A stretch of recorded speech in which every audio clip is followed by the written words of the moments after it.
வணக்கம். காடி மற்றும் கிராம தொழில் ஆணையம், khadi and village industry commission, இது இந்திய பாராளுமன்ற சட்டத்தின் கீழ் உருவாக்கப்பட்ட ஒரு சட்டப்பூர்வ அமைப்பு ஆகும். இதன் வரலாற்றில் பின்னணியை தெரிந்து கொள்ள நாம் நூற்றாண்டு பின்னோக்கி செல்ல வேண்டும். ஆண்டு 1905. அப்போதைய வைஸ்ராயாக இருந்த லார்ட் கர்சன் அவரது இறுதி ஆட்சி ஆண்டில் இன்றைய மேற்கு வங்கத்தையும் வங்க தேசத்தையும் மத அடிப்படையில் இரு நிலங்களாக பிரித்து வைத்து சென்றார். இது இஸ்லாமியர்களுக்கும் இந்துக்களுக்கும் இடையே பிரிவினையை ஏற்படுத்தியது. 1906ஆம் ஆண்டில் வங்க பிரிவினையை எதிர்த்து இனி சொந்த நாட்டு பொருட்களை மட்டுமே பயன்படுத்த வேண்டும் என்று அனைத்து மிதவாதிகளும் தீவிர தேசியவாதிகளும் தீர்மானித்தார்கள். இதன் விளைவே சுதேசிய இயக்கம் தொடங்கப்பட்டது. அந்நிய பொருட்களை புறக்கணிக்க தொடங்கினார்கள் மக்கள். அதே சமயம் தமிழ்நாட்டில் திருநெல்வேலியில் ஒரு சுதேசிய கப்பல் நிறுவனத்தையே கட்டி எழுப்பினார் நமது கப்பலோட்டிய தமிழன் வ.உ. சிதம்பரனார். 1918 காந்தியடிகள் காதி இயக்கத்தை தொடங்கினார். இதில் இந்தியர்களை தங்கள் சொந்த நூலை நெய்ய சர்க்கா எனப்படும் கை நெய்த பாவடியை பயன்படுத்த வேண்டும் என்று ஊக்குவிக்கப்பட்டது. 1921 காந்தியடிகள் காங்கிரசின் தலைவரானதும் இது ஒரு தேசிய இயக்கமாக பரவியது. அதே வருடம் சர்க்கா வடிவை மூவண்ண கொடியில் நடுவில் அமைத்து பிங்காளி வெங்கையா என்பவர் அறிமுகப்படுத்தினார். அதை காந்தியடிகள் அங்கீகரித்தார்.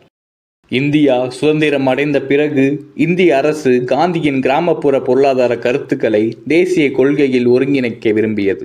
1956ஆம் ஆண்டு காடி மற்றும் கிராம தொழில்கள் ஆணைய சட்டம் நிறைவேற்றப்பட்டது. இந்த சட்டம் 1957 ஏப்ரல் 1ஆம் தேதி அமலுக்கு வந்தது. இதன் முக்கிய நோக்கங்கள் காடி மற்றும் கிராம தொழில்களின் வளர்ச்சியை திட்டமிடுதல், ஊக்குவித்தல், கிராமப்புற வேலை வாய்ப்புகளை வழங்குதல், பாரம்பரிய கைவினைகள் மற்றும் திறன்களை பாதுகாத்து மேம்படுத்துதல், சுய நிறைவு செல்ஃப் ரிலையன்ஸ் மற்றும் வோக்கல் ஃபார் லோக்கல் போன்ற கருத்துக்களை ஊக்குவித்தல், காடி மற்றும் கிராமப்புற தயாரிப்புகளை இந்தியா மற்றும் வெளிநாடுகளில் சந்தைப்படுத்துதல். கேவிஐசியின் தற்போதைய சாதனைகள்.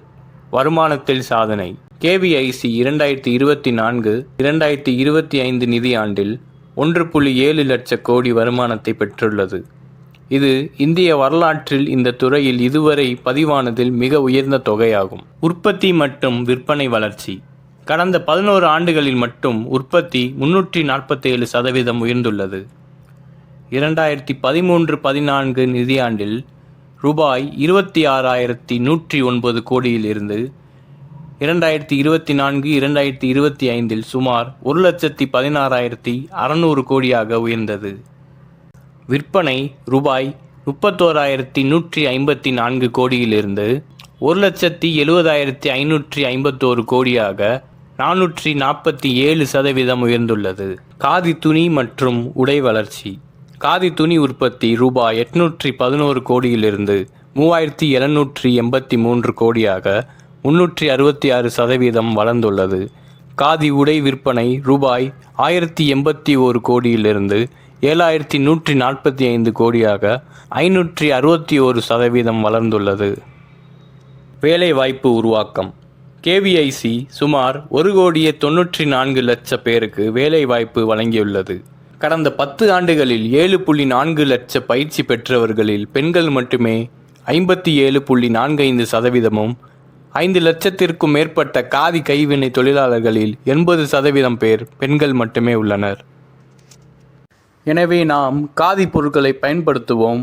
நம் நாட்டின் முதுகெலும்புகளாகிய கிராமப்புறங்களை முன்னிறுத்துவோம். நாம் நாட்டின் தலை நிமிருவோம். நன்றி. ஜெய்ஹிந்த்.